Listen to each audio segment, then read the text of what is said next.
வணக்கம் அன்பர்களே, வாங்க இன்னைக்கு நாம கல்யாண வீட்டு மாங்காய் ஊறுகாய் எப்படி செய்யறதுன்னு பார்க்கலாம்.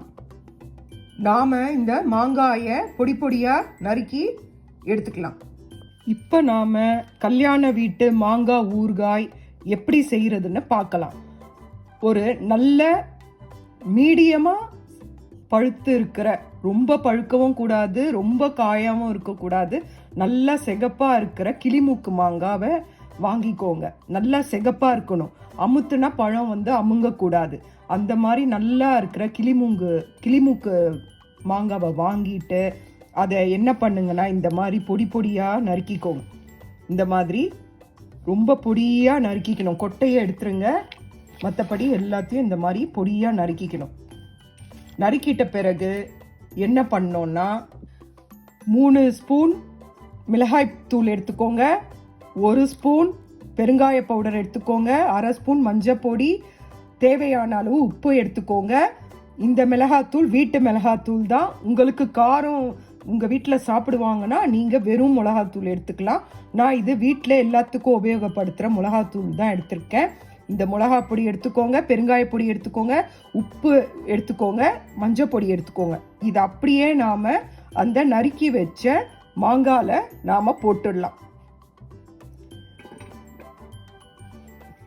இது அப்படியே நாம் இந்த பவுடர் எல்லாத்தையுமே இதில் அப்படியே கொட்டிடலாம். கொட்டிட்டு பேனில் என்ன பண்ணலான்னா 150 மில்லிகிராம் ஆயில் எடுத்துக்கணும். 150 ml ஆயில் எடுத்துக்கணும். அதுக்கு மேலே தேவைப்பட்டாலும் அதுக்கப்புறம் காய்ச்சி விட்டுக்கலாம்.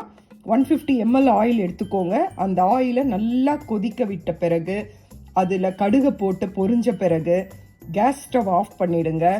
அந்த எண்ணெயில் இந்த பொருளை அப்படியே கொட்டி ஒரு கிளறி அப்படியே நீங்கள் ஒரு பாட்டிலில் எடுத்து வச்சுக்கோங்க. இது சாப்பிட்றதுக்கு ரொம்ப அருமையாக இருக்கும். தயிர் சாதத்துக்கெல்லாம் ரொம்ப சுவையாக இருக்கும்.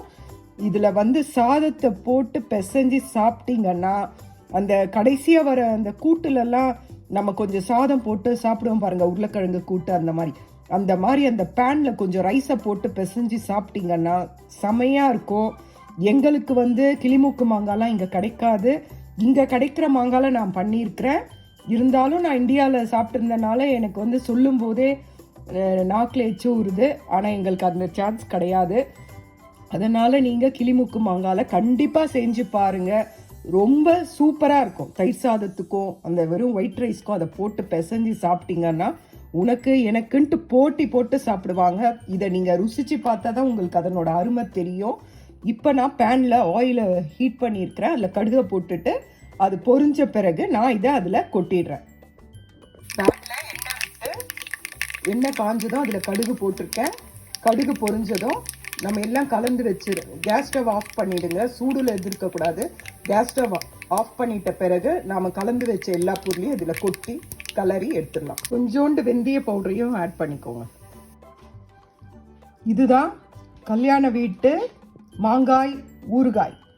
இதை நீங்கள் செஞ்சு பாருங்கள். செஞ்சு பார்த்துட்டு எப்படி இருக்குன்னு சொல்லுங்கள். எண்ணெய் நல்லா காஞ்சோன்னா கடுகு வெந்தயம் போட்டுட்டு எண்ணெய் ஆறின பிறகு தான் இந்த நறுக்கி வச்ச பொருள் கலந்த பொருளெல்லாம் ஒன்றா கொட்டணும். சூடோடு கொட்டிட்டிங்கன்னா மாங்காய் வெந்து போயிடும்.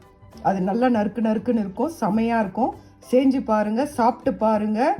சாப்பிட்டு பார்த்துட்டு எப்படி இருக்குன்னு சொல்லுங்கள். லைக் பண்ணுங்கள், ஷேர் பண்ணுங்கள், சப்ஸ்கிரைப் பண்ணுங்கள். பாருங்கள் எப்படி இருக்கு பாருங்கள்.